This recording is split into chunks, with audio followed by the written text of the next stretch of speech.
तो मीनाक्षी नटराजन को supreme court से बड़ा झटका लगा।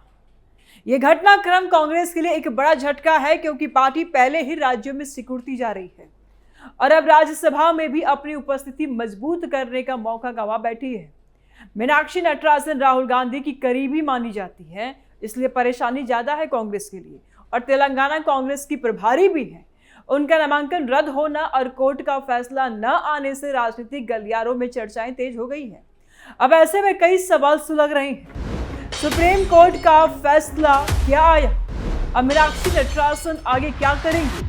क्या राज्यसभा में बीजेपी की जीत पक्की हो गई? राज्यसभा में कांग्रेस के पास कितनी सीटें बचेगी? कांग्रेस किन गलतियों के कारण सिकुड़ती जा रही है? देखिए, सुप्रीम कोर्ट की जस्टिस पीके मिश्रा और जस्टिस एएस चंद्रकर की बेंच ने मीनाक्षी नटराजन की याचिका को खारिज कर दिया। कोर्ट ने साफ कहा कि चुनावी प्रक्रिया शुरू हो चुकी है, तो हम इसमें दखल नहीं दे सकते। अनुच्छेद 329 के तहत कोर्ट का रिट अधिकार क्षेत्र यहां लागू नहीं होता है। नामांकन रद्द होने के बाद राहत के लिए चुनाव याचिका ही सही रास्ता है। कोर्ट ने कहा कि नामांकन रद्द करने का फैसला चाहे कितना भी गलत क्यों ना हो, लेकिन प्रक्रिया के बीच में हस्तक्षेप नहीं किया जा सकता। मीनाक्षी की तरफ से वरिष्ठ वकील अभिषेक मनु सिंघवी ने बहस की कि यह गंभीर गलती है और तुरंत दखल जरूरी है, लेकिन बेंच ने मना की। बेंच ने माना कि कोई फंडामेंटल राइट नहीं टूटा है और चुनाव लड़ने का अधिकार स्टैट्यूटरी है, फंडामेंटल नहीं। कोर्ट ने कहा कि अगर कुछ गलती हुई है तो हाई कोर्ट में चुनाव याचिका दायर की जा सकती है, लेकिन अभी हम कुछ नहीं कर सकते। यह फैसला आने के बाद बीजेपी के तीनों उम्मीदवारों का निर्विरोध चुनाव पक्का हो गया। कांग्रेस ने इसे लोकतंत्र पर हमला बताया, जबकि बीजेपी ने कहा कि कानून का राज कायम हुआ है। तो कांग्रेस पार्टी को एक झटका मिला है, सुप्रीम झटका। मीनाक्षी नटराजन जी का जो प्ली था, जो उनकी पिटीशन थी, उसको सुप्रीम कोर्ट ने खारिज कर दिया है।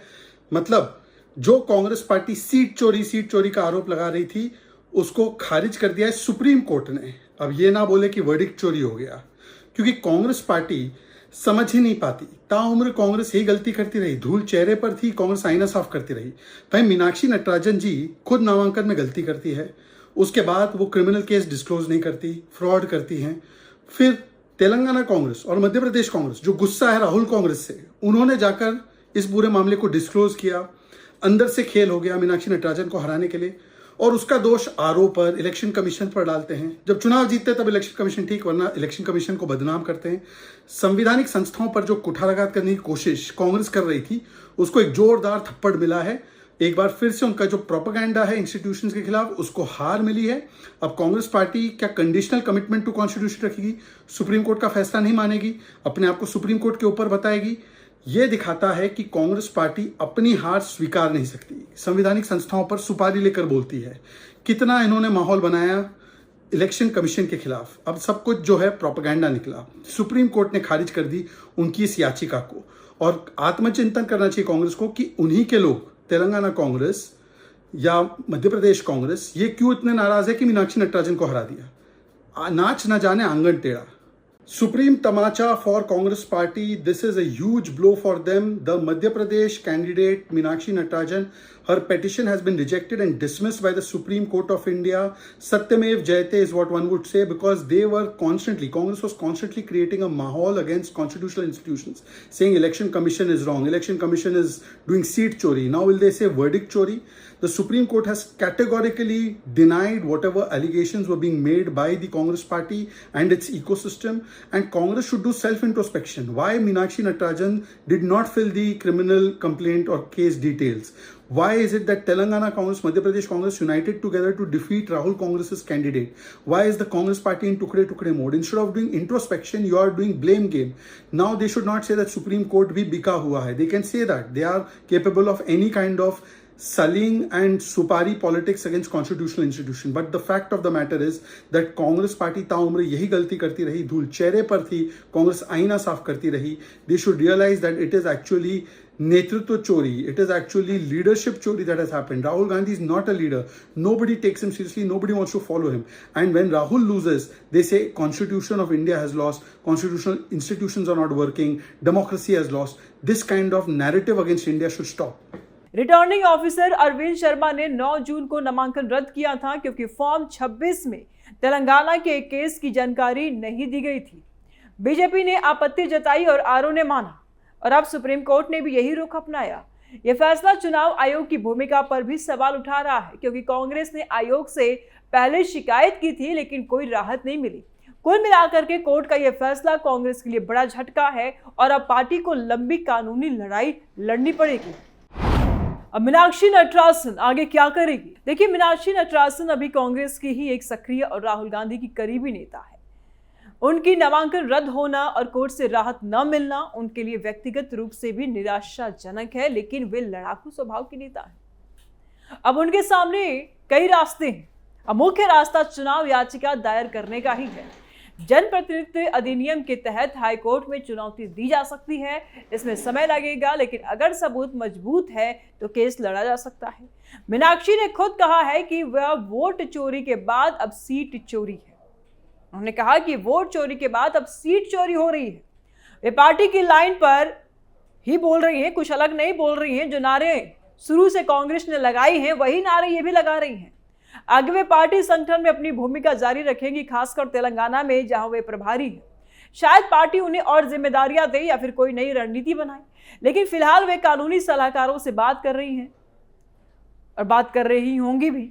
अगर चुनाव याचिका में सफलता मिली तो भविष्य में फिर से चुनाव लड़ने का मौका मिल सकता है, लेकिन तत्काल प्रभाव से राज्यसभा सीट तो चली गई है। मीनाक्षी की पृष्ठभूमि देखें तो ये एमपी से ताल्लुक रखती हैं, पूर्व सांसद रही हैं और युवा कांग्रेस के पूर्व अध्यक्ष भी। पार्टी में उनकी विश्वसनीयता बरकरार है और अब वे शायद पार्टी की रणनीति में फोकस करेंगी कि कैसे बीजेपी के खिलाफ एकजुटता दिखाई जाए। व्यक्तिगत रूप से ये उनके करियर का एक चुनौतीपूर्ण मोड़ है, लेकिन कांग्रेस में लंबे समय से सक्रिय रहने वाली नेता के तौर पर वे वापसी करेंगे। पार्टी उन्हें सपोर्ट कर रही है और आगे भी करेगी। कुल मिलाकर के अब उनका फोकस कानूनी लड़ाई और पार्टी सेवा पर ज्यादा रहेगा। क्या राज्यसभा में बीजेपी की जीत पक्की हो गई? हाँ, बिल्कुल, पूरी तरह से पक्की हो गई है। मध्य प्रदेश की तीनों सीट बीजेपी के खाते में चली गई। तरुण चुघ, रजनीश अग्रवाल और महेश केवट निर्विरोध निर्वाचित घोषित हो चुके हैं। नामांकन वापसी की आखिरी तारीख बीत चुकी है और कांग्रेस के पास कोई उम्मीदवार नहीं बचा। सुप्रीम कोर्ट के फैसले ने भी कोई रुकावट नहीं डाली है और यह बीजेपी के लिए एक बड़ी जीत है, क्योंकि सामान्य स्थिति में कांग्रेस को कम से कम एक सीट मिलनी थी, लेकिन नामांकन रद्द होने से बीजेपी ने क्लीन स्वीप किया।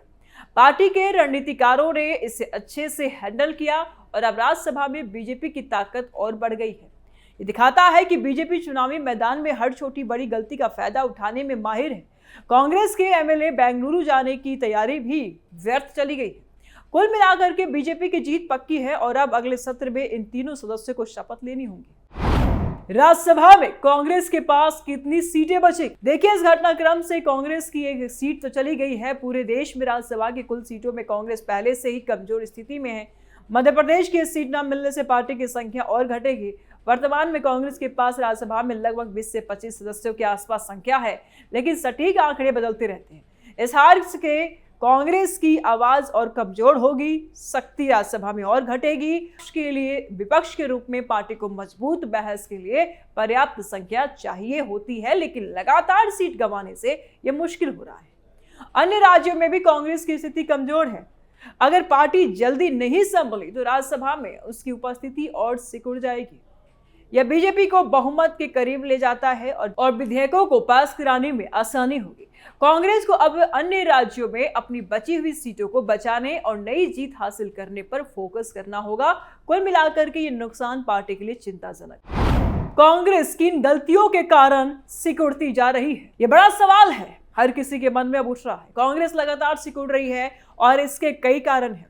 सबसे पहले संगठनात्मक कमजोरी। पार्टी में आंतरिक कलह, गुटबाजी और पुरानी लीडरशिप पर निर्भरता ने नई पीढ़ी को आगे नहीं बढ़ने दिया।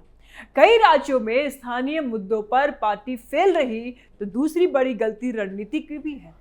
बीजेपी की हिंदुत्व और विकास की लाइन के सामने कांग्रेस का सेकुलरिज्म, शोला और पुराना एजेंडा कमजोर पड़ रहा है।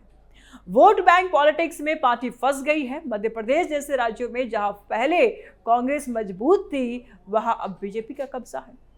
नामांकन जैसे बेसिक काम में भी गलती होना दिखाता है कि पार्टी की तैयारियां कितनी ढीली है। तीसरी गलती कम्युनिकेशन की। राहुल गांधी और प्रियंका अच्छे स्पीकर है, लेकिन ग्राउंड लेवल पर कनेक्ट नहीं कर पा रहे हैं और ना ही बना पा रहे हैं। युवाओं, किसानों और मध्यम वर्ग तक पार्टी का मैसेज नहीं पहुंच रहा है। चौथी, सहयोगी दलों के साथ रिश्ते ठीक से नहीं बनाए जा रहे हैं। इंडिया गठबंधन में भी तालमेल की कमी दिखती है। पांचवी गलती, भ्रष्टाचार के पुराने आरोप और परिवारवाद का ठप्पा। लोग बदलाव चाहते हैं, लेकिन कांग्रेस पुरानी छवि से बाहर नहीं निकल पा रही है। मीनाक्षी मामले में हल्फनामे की छोटी सी चूक महंगी पड़ गई। अगर पार्टी इन गलतियों को सुधारे, युवा नेता को मौका दे, स्थानीय मुद्दों पर फोकस करे और बीजेपी की तरह संगठन मजबूत करे, तो वापसी संभव है। लेकिन फिलहाल सिकुड़ने का सिलसिला जारी है। ये पूरा प्रकरण भारतीय लोकतंत्र की मजबूती और चुनौतियों को दिखाता है। कांग्रेस को अब आत्मचिंतन करना होगा और बीजेपी अपनी जीत का जश्न मनाएगी। राजनीति में उतार चढ़ाव चलते रहते हैं, लेकिन सही रणनीति से ही सफलता मिलती है। हम लगातार अपडेट देते रहेंगे। आप क्या सोचते हैं, कमेंट बॉक्स में जरूर बताएं। नमस्कार।